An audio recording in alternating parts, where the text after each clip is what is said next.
Hi friends, আশা করি সবাই ভালো আছেন।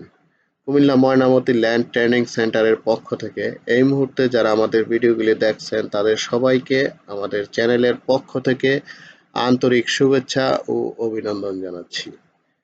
বন্ধুরা, আপনারা যারা ডিজিটাল সার্ভেয়ার আছেন তাদের জন্য অটোক্যাডের কাজ জানা খুবই ইম্পর্ট্যান্ট।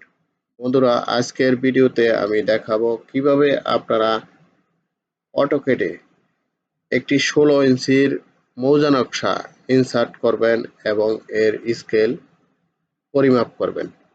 বন্ধুরা, অনেকে কোশ্চেন করেছেন, আমরা যারা সার্ভেয়ার আছি, যারা অটোক্যাডে কাজ করি, তারা মৌজা নকশার স্কেল কত হলে আমরা সেটা দিয়ে জমি পরিমাপ করতে পারবো, আমরা সেটাকে 100% অ্যাকুরেট ধরে নিব। তো বন্ধুরা, আজকের এই ভিডিওটি দেখেন, আশা করি আপনাদের সমস্যার সমাধান পেয়ে যাবেন। তাহলে বন্ধুরা, আমরা প্রথমেই অটোক্যাড ফোল্ডারটি ওপেন করি।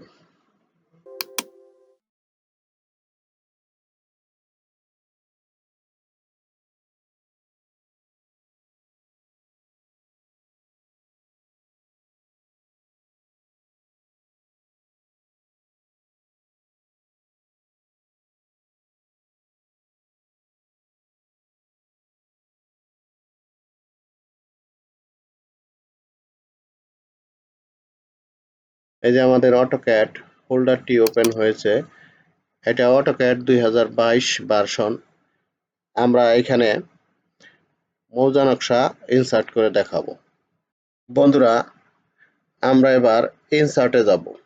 এই যে ইনসার্ট, এইখানে অ্যাটাচে যাব। আমরা দেখি আমাদের মৌজা নকশাগুলি কোথায় আছে এবং এখান থেকে একটা মৌজা নকশা ইনসার্ট করে দেখাবো।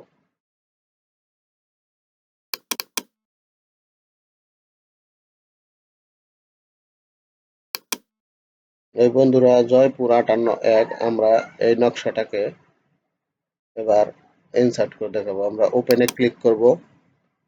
এখানে স্কেল দেখবো, যেহেতু 16 ইঞ্চি স্কেল, এই জন্য স্কেল দেব 3960। এবার আমরা ওকে ক্লিক করব। আমরা এখানে ইনসার্ট করব।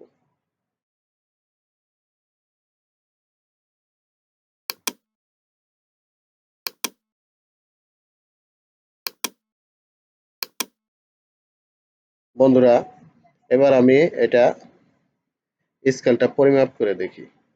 এটা 660 ইঞ্চি হওয়ার কথা, 660 ফিট হওয়ার কথা। বন্ধুরা, এই স্কেলটা 660 ফিট হওয়ার কথা। আমরা এবার ডাইমেনশন নিব। তাহলে আমরা আমাদের ডাইমেনশন অ্যালাইন,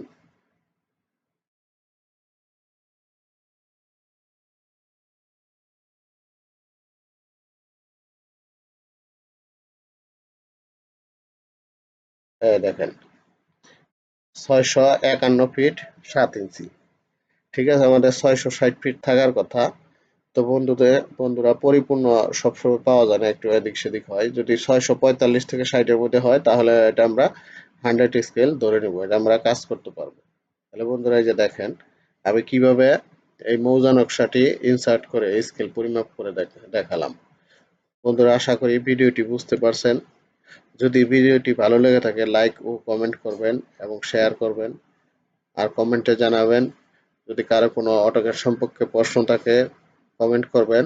আপনাদের সমস্যার সমাধান দেওয়ার চেষ্টা করব। বন্ধুরা, তাহলে আর কথা নয়, সবাই ভালো থাকবেন। আল্লাহ হাফেজ। বন্ধুরা, আশা করি ভিডিওটি বুঝতে পারছেন। অটোক্যাড 2022-এ কিভাবে একটি মৌজা নকশাকে ইনসার্ট করবেন এবং স্কেল পরিমাপ করবেন। মৌজা নকশার স্কেল কত হলে ওই নকশা দিয়ে আপনি জমি পরিমাপ করতে পারবেন। যদি আপনাদের আরো কোনো কোশ্চেন থাকে তাহলে কমেন্টে জানাবেন। ইনশাল্লাহ আপনারা সমস্যার সমাধান পাবেন। সবাই ভালো থাকবেন। আল্লাহ হাফেজ।